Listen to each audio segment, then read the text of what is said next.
राजस्थान की सियासी लड़ाई सुप्रीम कोर्ट तक पहुंच गई है। राजस्थान विधानसभा के अध्यक्ष सीपी जोशी ने सुप्रीम कोर्ट में याचिका दाखिल की है, जिसमें हाईकोर्ट की तरफ से विधायकों को लेकर दिए गए निर्देश पर सवाल उठाए गए हैं। दूसरी तरफ अभी सचिन पायलट गुट की तरफ से भी सुप्रीम कोर्ट में अपील की गई है कि उनका पक्ष भी जरूर सुना जाए। इससे पहले राजस्थान हाईकोर्ट ने 24 जुलाई तक स्पीकर की कार्यवाही पर रोक लगा दी है। मुख्यमंत्री अशोक गहलोत के भाई अग्रसेन गहलोत के ठिकानों पर छापेमारी की। इस छापेमारी पर कांग्रेस भड़क गई। कांग्रेस प्रवक्ता रणदीप सुरजेवाला ने केंद्र सरकार पर निशाना साधा और कहा कि कांग्रेस विधायक अब दबाव डालने के लिए लगातार केंद्र सरकार सरकारी एजेंसियों का इस्तेमाल कर रही है। सुरजेवाला ने कहा कि इनकम टैक्स, सीबीआई, ईडी से राजस्थान की जनता डरने वाली नहीं है। अशोक गहलोत और विधायक डरने वाले नहीं है। हमारी सरकार अस्थिर होने वाली नहीं है। आपके अंदर जितनी ताकत है, जितना जुल्म करना है, जितना गैर कानूनी काम करना है, आप करें, परंतु हम डरेंगे नहीं। भारत और चीन के बीच लद्दाख बॉर्डर पर हालात अभी पूरी तरह सुधरे नहीं हैं। जुलाई की शुरुआत में सैनिकों को पीछे हटाने की जिस बात पर सहमति बनी थी, वो कुछ हद तक सफल हो पाई है। अभी भी पैंगोंग लेक और हॉट स्प्रिंग ऐसे इलाके हैं जहां पर दोनों सेनाएं आमने सामने हैं। ऐसे में तनावपूर्ण स्थिति को देखते हुए भारतीय सेना पूरी तरह से सतर्क है। रक्षा मंत्री राजनाथ सिंह बुधवार को एयरफोर्स कमांडर्स की कॉन्फ्रेंस में शामिल हुए। यहां रक्षा मंत्री राजनाथ सिंह ने लद्दाख में वायुसेना के रोल की खुलकर तारीफ की और कहा कि हमें सतर्क रहने की जरूरत है। अगर भारत चीन के बीच युद्ध की स्थिति बनती है तो वायुसेना को शॉर्ट नोटिस पर ही सभी तैयारी कर लेनी है। वायुसेना के विमान पिछले कुछ हफ्तों से पूर्वी लद्दाख क्षेत्र में रात के समय में गश्त कर रहे हैं। पर्वतीय क्षेत्र में किसी भी तरह की आकस्मिक स्थिति से निपटने के लिए वो अपनी तैयारी के तहत ऐसा कर रही है।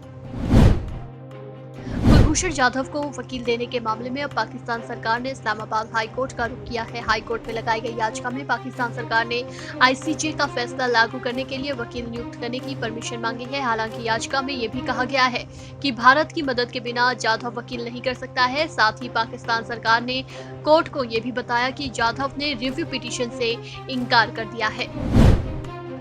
कोरोना वायरस के कारण लॉकडाउन जैसी स्थिति है और अभी भी स्कूल कॉलेज नहीं खुले हैं। ऐसे में स्कूलों की तरफ से वर्चुअल क्लास दी जा रही है।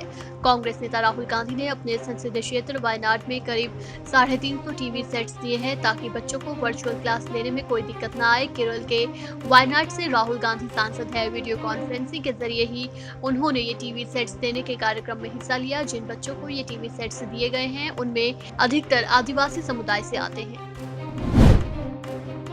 ईद उल अजहा मुसलमानों के प्रमुख त्योहारों में से एक है। इस साल कोरोना संकट और सावन के महीने को देखते हुए उत्तर प्रदेश की योगी सरकार ने बकरीद और जानवरों की कुर्बानी के लिए गाइडलाइन जारी की है। सरकार ने कोरोना के संक्रमण के डर से सभी धार्मिक स्थलों के लिए भी दिशा निर्देश जारी किए हैं। इन निर्देशों के मुताबिक किसी भी धार्मिक स्थल में सामूहिक रूप से भीड़ इकट्ठा न हो। राम मंदिर का नया डिजाइन सामने आया है। नए डिजाइन की तस्वीरों में राम मंदिर और भव्य दिख रहा है। नए डिजाइन की तस्वीरों में मंदिर का बेहद ऊंचा शिखर दिखाई दे रहा है। राम मंदिर का पहला डिजाइन 1985 से 86 में बनाया गया था। उस समय श्रद्धालुओं की भीड़ को देखते हुए डिजाइन को तैयार किया गया था, लेकिन अब श्रद्धालुओं की भीड़ को देखते हुए मंदिर के डिजाइन में बदलाव किया गया है। मंदिर को और भव्य रूप दिया गया है। मंदिर की लंबाई, ऊंचाई और चौड़ाई बढ़ाई गई है। अब राम मंदिर 2 नहीं बल्कि 3 मंजिला होगा, जिसकी ऊंचाई 161 फीट, चौड़ाई 235 फीट और लंबाई 360 फीट होगी। उत्तर प्रदेश के कानपुर के कुख्यात हिस्ट्री शीटर विकास दुबे एनकाउंटर पर सवाल उठाने वाली याचिका पर सुनवाई हुई। सबकी दलीलें सुनने के बाद विकास दुबे एनकाउंटर मामले में सुप्रीम कोर्ट ने जांच कमेटी के गठन का आदेश दे दिया है। कोर्ट ने कहा है कि जल्द से जल्द सरकार नोटिफिकेशन जारी करे और कमेटी 1 हफ्ते में जांच शुरू कर दे। जांच कमेटी 2 महीने के अंदर अपनी रिपोर्ट कोर्ट को सौंप दे। साथ ही योगी सरकार को नसीहत सुप्रीम कोर्ट ने दी है। सुप्रीम कोर्ट ने कहा है कि उत्तर प्रदेश सरकार ये सुनिश्चित करे कि ये ऐसी घटना दोबारा ना हो।